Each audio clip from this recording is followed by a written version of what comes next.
Hello guys, welcome to everybody in my video class. I am Atul Sharma. प्यारे बच्चों, प्यारे साथियों, आज की इस वीडियो क्लास का जो टॉपिक है प्रोनाउन से कनेक्टेड सिंटैक्स ऑफ प्रोनाउन में पार्ट 3।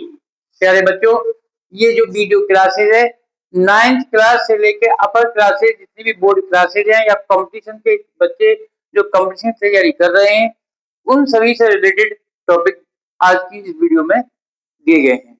प्यारे बच्चों, रूल के अकॉर्डिंग प्रोनाउन में some of, all of, most of, both of, neither of, जब इनका प्रयोग होता है यानी most of, all of, many of, both of, neither of के बाद whom का प्रयोग व्यक्तियों के लिए, किसका? whom, और विच का प्रयोग वस्तुओं के लिए होता है। एग्जाम्पल के through, he had many novels. Novels क्या है? वस्तुएं। इसके बाद क्या है? Most of. तो जो रिलेटिव प्रोनाउन है वस्तुओं के साथ जो रिलेटिव प्रोनाउन का यूज होगा वो विच आएगा।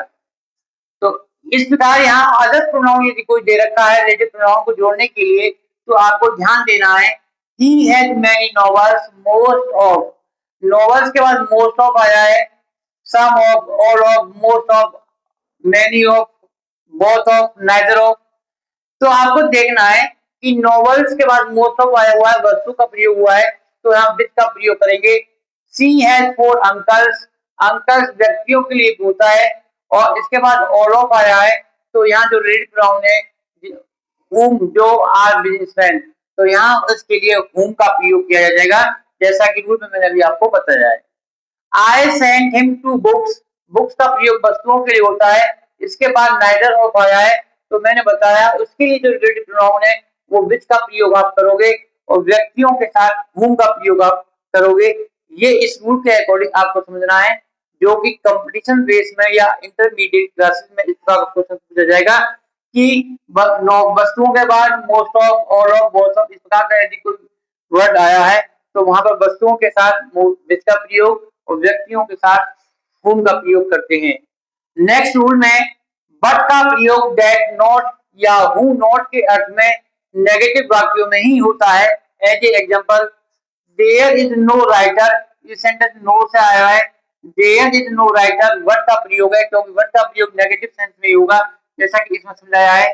There is no writer but earns for fame. कमाते हैं किसके लिए?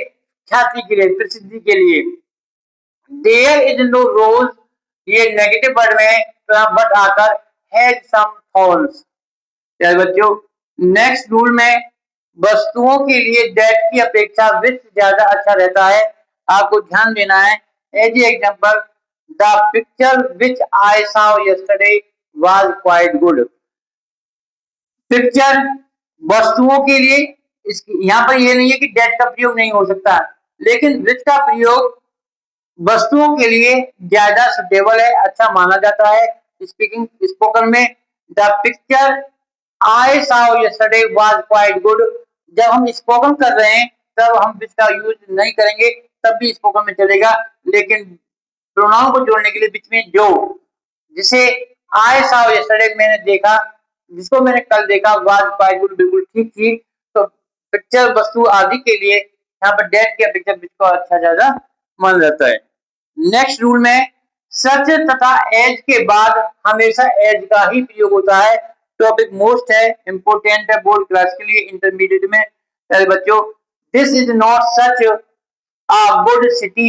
यदि किसी सेंटेंस में सच वर्ड आया हुआ है और यहाँ पर कोई अदर रिलेटिव प्रोनाउन आपके लिए यूज किया गया है, who, that, where, when, which, तो आपको ध्यान देना है सच के साथ हमेशा जो रिलेटिव प्रोनाउन है वो एज का ही प्रयोग होता है, जैसा कि रूल में दे रखा है। सच का एज के बाद हमेशा एज का ही प्रयोग होता है। This is not such a good city as I thought. प्यारे बच्चों, प्रोनाउन सिंटैक्स और प्रोनाउन से कनेक्टेड ये जो टॉपिक आपको आज मैंने पढ़ाया है, सभी बच्चे वीडियो को भी केयरफुली वॉच करें और जो टॉपिक है इसका स्क्रीनशॉट लें और जो कोई प्रॉब्लम्स है अपनी प्रॉब्लम्स को कमेंट्स बॉक्स में छोड़ दीजिए ताकि नेक्स्ट डे उस प्रॉब्लम का सॉल्यूशन हम कर सकें और वीडियो के थ्रू टॉपिक को क्लियर करते रहें। Thank you, have a nice day.